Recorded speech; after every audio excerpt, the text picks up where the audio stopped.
This is what everyone knows Newcastle for, football. But I'm going to tell you about something much, much better. They want to know about Islam, we'll give them da'wah. They want to know what a Muslim does, we'll give them da'wah. When they want to hate on...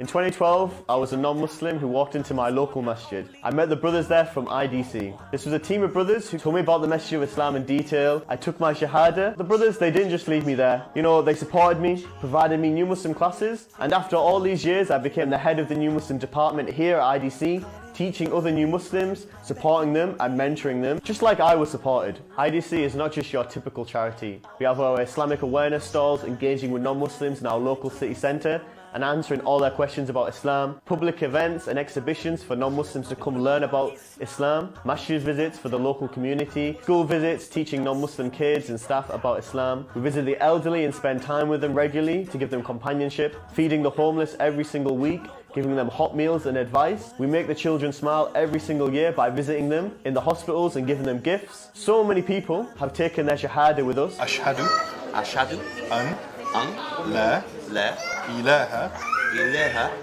إلا الله. إلا الله. Because of this, we then provide new Muslim classes for them and support them on their journey. Please, please, please give whatever you can. Do you know how much you can afford? Better than myself. Some of us can give £10, some of us can give £500, and every single person that accepts Islam, you will get a portion of that reward. The Prophet, peace be upon him, he said that charity does not decrease our wealth. So brothers and sisters, believe in those words and give for the sake of Allah. And Allah, inshallah, will increase it for you. Click the button and donate now. They want to know about Islam, we'll give them da'wah. They want to know what a Muslim does, we'll give them da'wah. When they want to hate on... Assalamu alaikum wa rahmatullahi wa barakatuh, brothers and sisters. Welcome back to Newcastle Fast FM with myself, Richard Coupland, and on today's show, it's 6 o'clock, which means it's the show From Darkness to Light with myself. And alhamdulillah, I'm joined by a very special guest on today's show.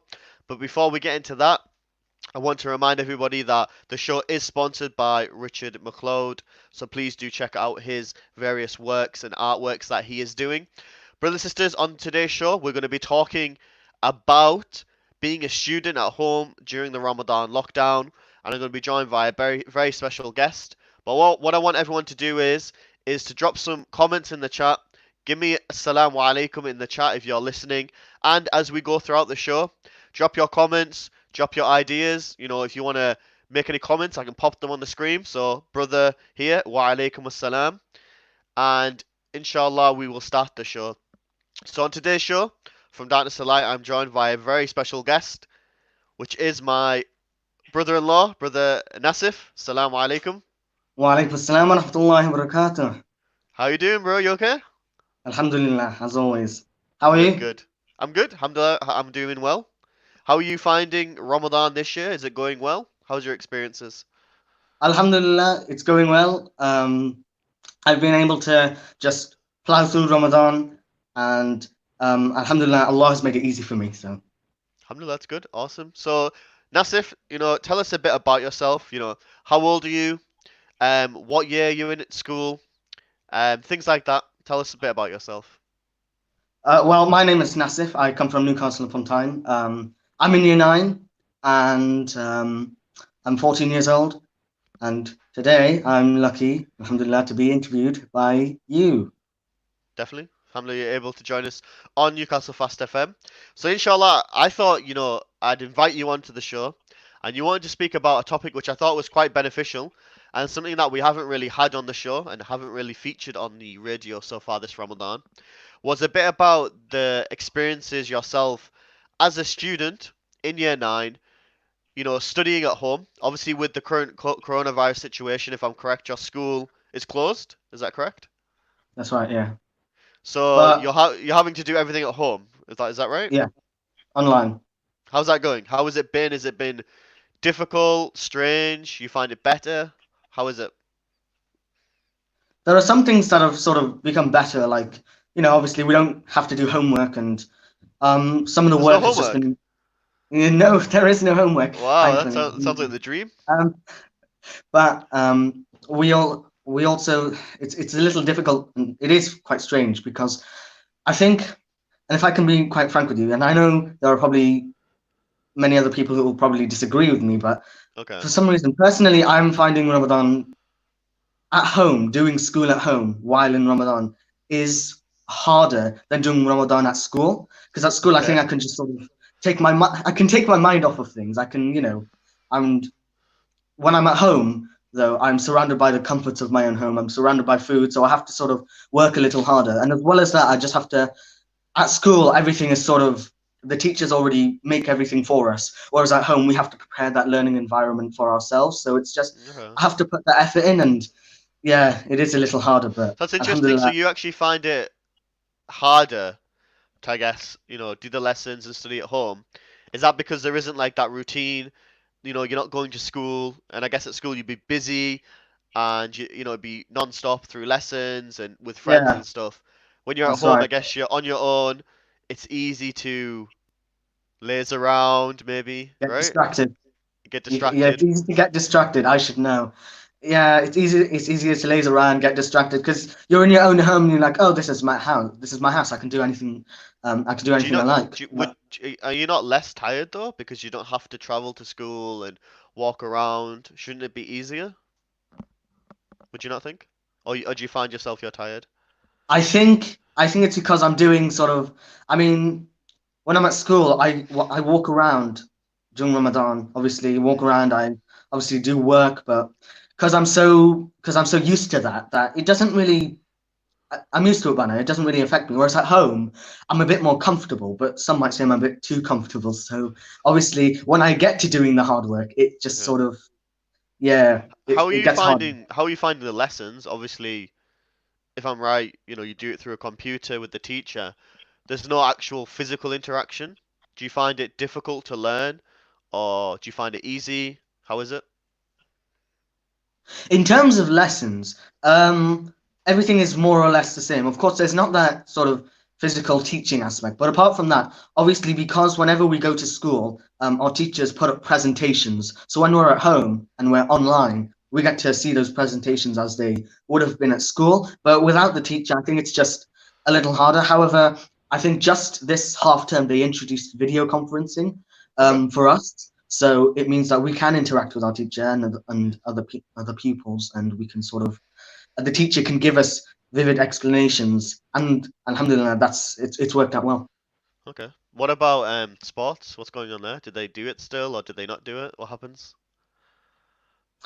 Well, in terms of sports, there's not really much we can do.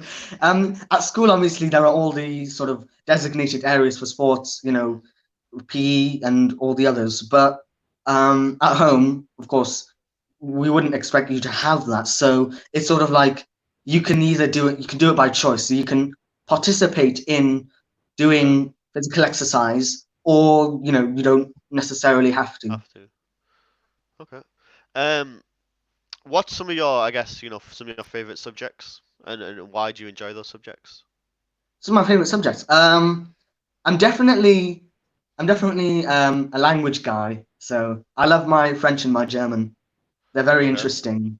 I'm very passionate about them. Okay, good. Yeah, and Very I'm good. gonna take them next year for my GCSEs. Okay. So So what yeah. are they doing with regards to examinations? Like, are you sitting exams this year? Are you just getting predicted? Are they just not doing Wh- anything? what I can say is What are you held it's held it's not to reveal secrets? it's I'm joking.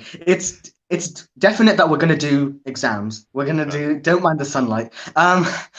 It's definite we're gonna do exams this year, end of year Okay. exams. However, they're going to come in different formats, so different teachers will have to decide. Different departments, you Hmm. know, are we going to do them online on Google Forms? Are we going to have papers sent home? Are they going to put up actual, real online papers, or Okay. is it that it's going to be so bad to the point that we're not going to be able to do some of our exams? I wouldn't expect Wow. it to be that.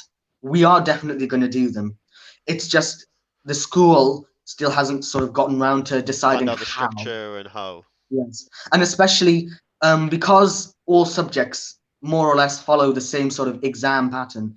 I think it's going to be hard if you say one exam is like on a Google form and another exam is like on sort of is on paper. It's going to be very confusing. They need to have sort of a standardized form of doing it, even if we're in lockdown at home. So Cool. So what sort of advice would you give to maybe other people that are listening that are in school, in university, maybe in college, and they're having to do a lot of their learning at home? What advice would you give to stay productive and to try and benefit from the learning? Because I think I know myself with the work, it's easy just to become lazy and not pay attention. What advice would you give? I think the Maybe, advice that I would give, maybe to yourself.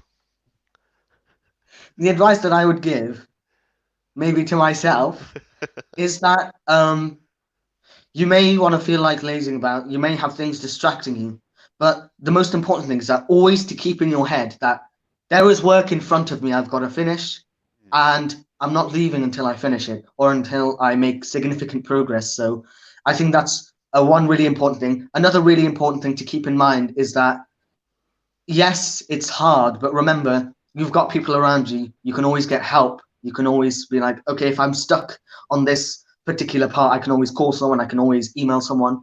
Always get help. If you get stuck, you shouldn't always say, right, that's a dead end. My work is done here. There's nothing else I can do. That's It's good. never like that. Definitely, I think that's good advice. Like, the whole point of going to school is to learn, and there's always people there, hopefully, to help you. And I liked your point there that that this work it needs to get done. So there's no point procrastinating. There's no point putting it off. You might as well tackle it head on. So I think that's some great advice. Especially at home, it can all add up, which is worse than it adding up at school because, well, at school you can just sort of catch up on things. At home, you have to use your spare time. Definitely cool. So that's the sacrifice you have to make. Yeah. So how are you finding Ramadan in general this year? Obviously, in previous years, things might be similar and things might be different. How are you finding Ramadan in general during staying at home, not Ramadan, really going out? Ramadan is more or less the same. We, I mean, in previous years during Ramadan, we sometimes visited people. Quite a lot of the time, we just stayed at home because I think everybody was really tired, and obviously, no one was really bothered to go out. So I don't think it's that different this year. Except this year, obviously, we're definitely staying at home, and it's What about more or the less the same. what about the night prayers? This year you haven't had the opportunity to go to the mosque. Have you missed Yeah, that, or have you been enjoying praying at home? How's that? I enjoy it either way, praying at home or going to the mosque. I prefer going to the mosque just because it's just sort of really nice and peaceful to just listen to the imam doing sort of Reading the Quran. reciting the khatam of the Quran, and of course I just stand there. But it's not like my legs don't get tired because Okay, I'm that's good. listening and I'm just waiting, and it's really. And at the end of sort of Tarawih, to the mosque I went to, they would serve us like fruits and watermelon, and it was really wonderful. It was a fantastic feeling.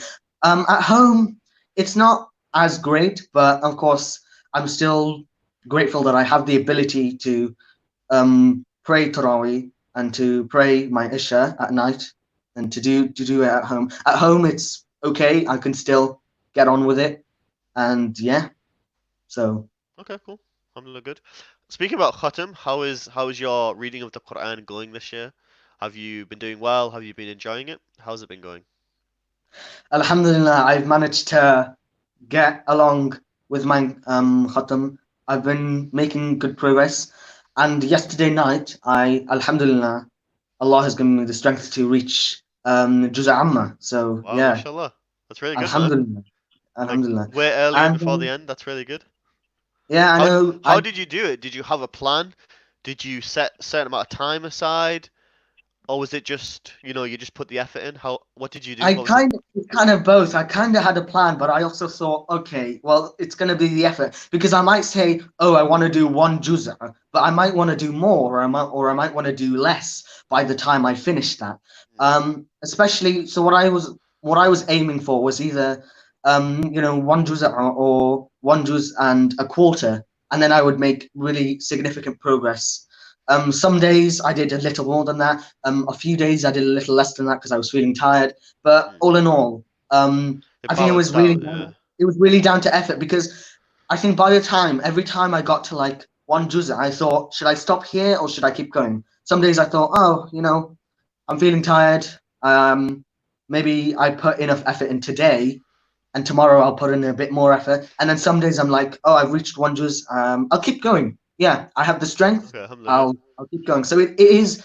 So yeah, I did have a plan. Like I might do one juz and a quarter, but it was mainly just like how I felt like it. No, actually, that's really good. Like the Prophet sallallahu alaihi wasallam, he said that whoever recites one letter from the Quran, he gets 10 hasanat, he gets 10 good deeds. And he said that alif is a letter, lam is a letter, and mim is a letter. So like every single letter, Silent letter, all the silent letters as well. yeah, you get 10 good deeds. So subhanAllah, imagine you read the whole Quran, that's millions, maybe 30 million, how many, Allah knows how many letters there are. So mashallah, it's really good. How have you Subhanallah. been structuring your day? Obviously, it's Ramadan, so you're fasting. You're doing school at home. How do you structure your day? Like, do you get up in the morning? You then go to school? When do you sleep? How have you Okay. planned your time to be productive?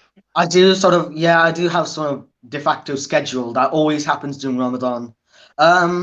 It's not different this year, even though it's lockdown, it's just practically more or less the same.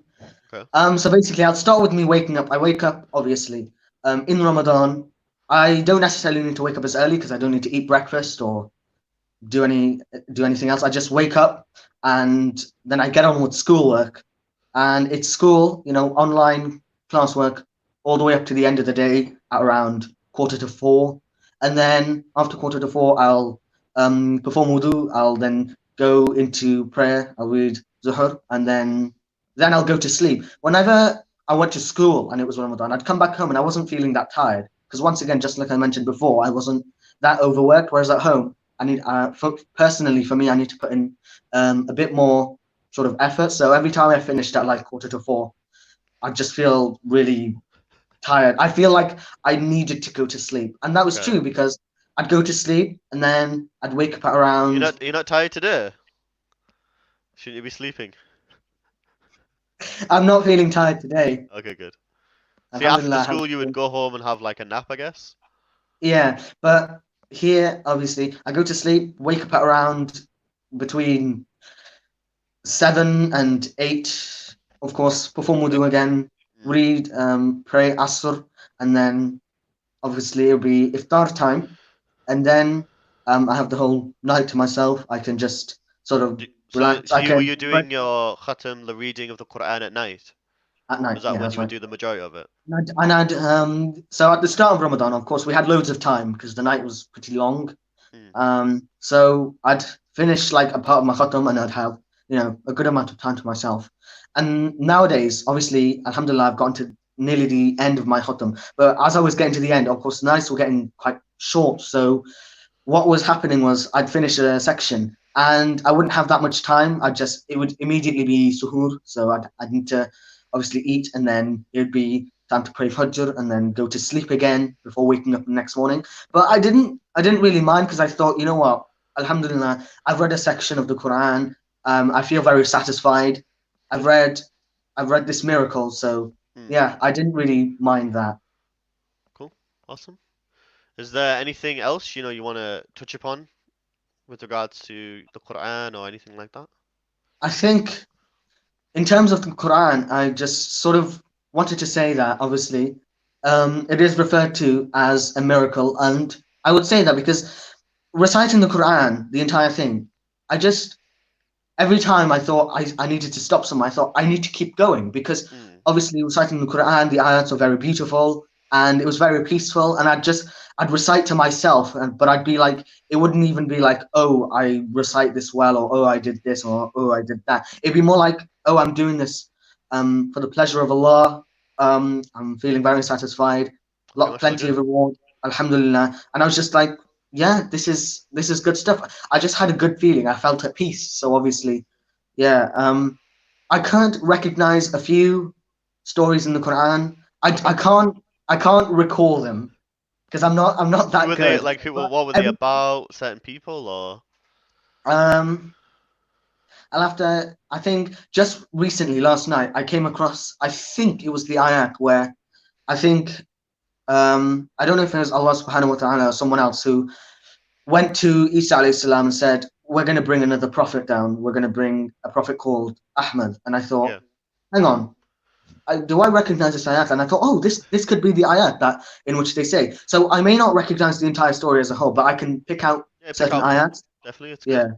good. Yeah, alhamdulillah, at the beginning of Surah Baqarah, I managed to sort of pick out an entire page, which I think my teacher once told me about, and I still remember it.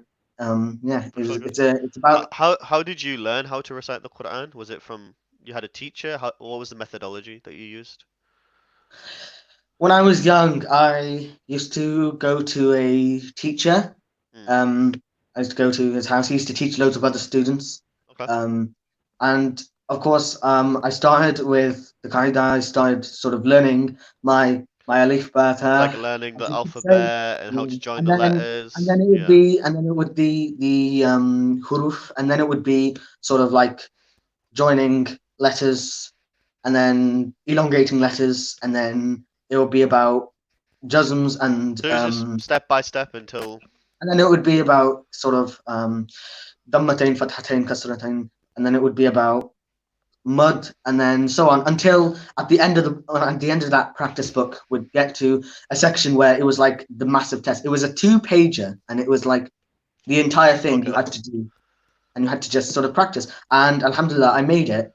And then of course, I went on to just reading a small book which contained only the 30th juz. And when I passed that, obviously I'd put a foothold on some memorizing then. And then I, alhamdulillah, made it onto the Quran. And as I started reading the Quran, when I began, my tajweed was not fairly great, but as I sort of, as I began reciting, practice with reading, yeah, it becomes yeah. better. And my teacher sort of just went through with me. And then eventually my teacher came to my home, and he would eventually teach me there. And I improved very rapidly, alhamdulillah. And now, Alhamdulillah, good.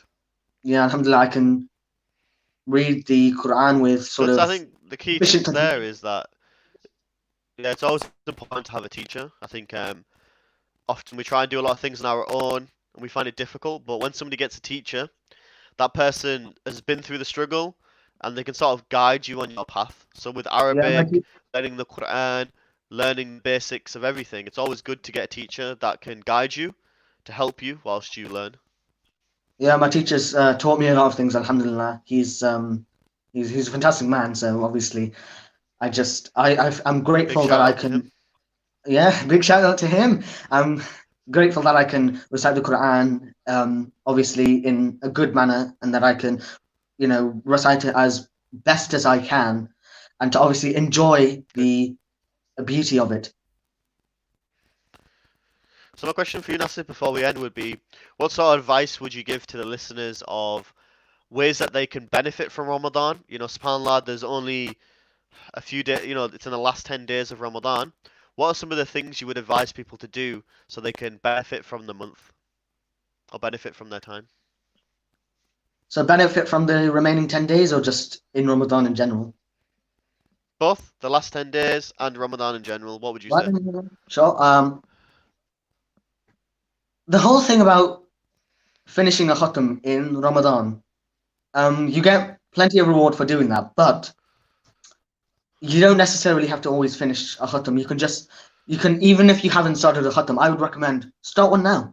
You can start, even if you don't finish it by the end of Ramadan, you can sort of make progress throughout the final 10 days. Definitely. And of course, next Ramadan, inshallah, some of our viewers, hopefully they'll hopefully participate in reciting an entire khatam, because honestly, it's amazing. You go through the entire Quran. You may be able to pick out some ayat yourself. The recitation in itself is just it's really beautiful, and I enjoy it myself. I find myself at peace whenever I do it. And even if there are only 10 days left and you might not be able to finish a khatam, you should totally do it, because inshallah you'll get lots of reward for it, and you will definitely enjoy it. Definitely, mashallah, that's good. I think one key thing as well that's always important is to as well just start, even if you're running late, even if you haven't done a lot this Ramadan, there's always chance to start now. and do the best that you can. I think one thing you touched upon as well, which is good, is try and read. But I think one thing that's good is to try and understand the Quran. So maybe try and read it in your own language, in English or whatever language you speak, and try and understand the meanings as well. Obviously, it's very That's right. spiritual and it's great to read it, but it's also good to try and understand what is fully being said.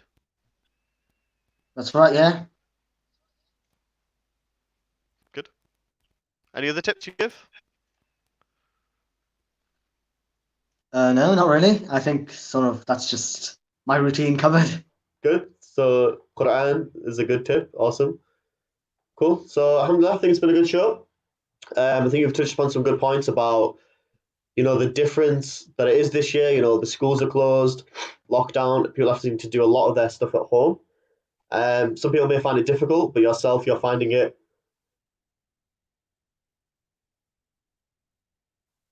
Sorry about that. You're finding it, alhamdulillah, harder being at home than going to school? Slightly harder. Some things are harder, some things are easier,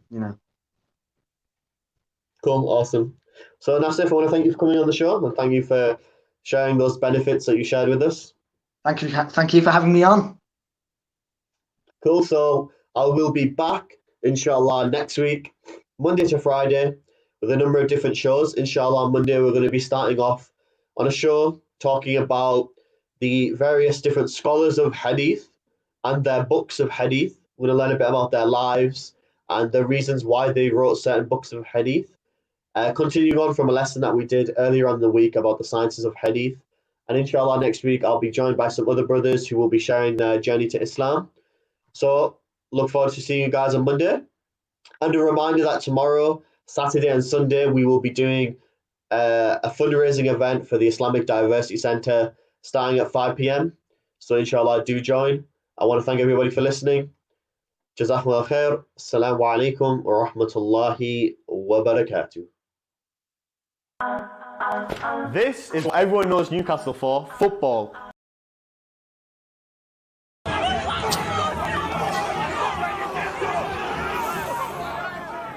Assalamu alaikum wa rahmatullah. Don't you just hate it? Every time you switch on the TV, scroll through Facebook, or read a newspaper, it's Muslims have done this and Muslims have done that. They're barbaric, this religion is dangerous, etc., etc., etc. The saddest thing is that so many people out there believe it. It's people like you and I who need to dismantle these misconceptions by showing how beautiful Islam is. If it wasn't for such amazing dawah organizations out there, many people wouldn't be Muslim today. One such amazing organization is the Islamic Diversity Centre. For over 17 years now, they've been building bridges within communities and calling people towards Islam through education, awareness, engagement, and empowerment. Their amazing work has resulted in hundreds of people accepting Islam and thousands more understanding that Islam is not about killing and murder. Rather, it is a peaceful religion full of understanding, harmony, and worship. In order to continue guiding the masses, they urgently need to raise £50,000. That's just 500 people donating £100 each. Now, as Muslims, if we can't sacrifice our time and resources to call people to Allah subhanahu wa ta'ala, then at least we should sacrifice a tiny percentage of our wealth, which Allah subhanahu wa ta'ala has blessed us with. Please donate £100 today and earn Sadaqah Jariyah on your scale of good deeds from now until the end of the Day of Judgment, where your only hope of entering Jannah is through the mercy of Allah subhanahu wa ta'ala. Please, lastly, hit the share button. وجزاكم الله خير.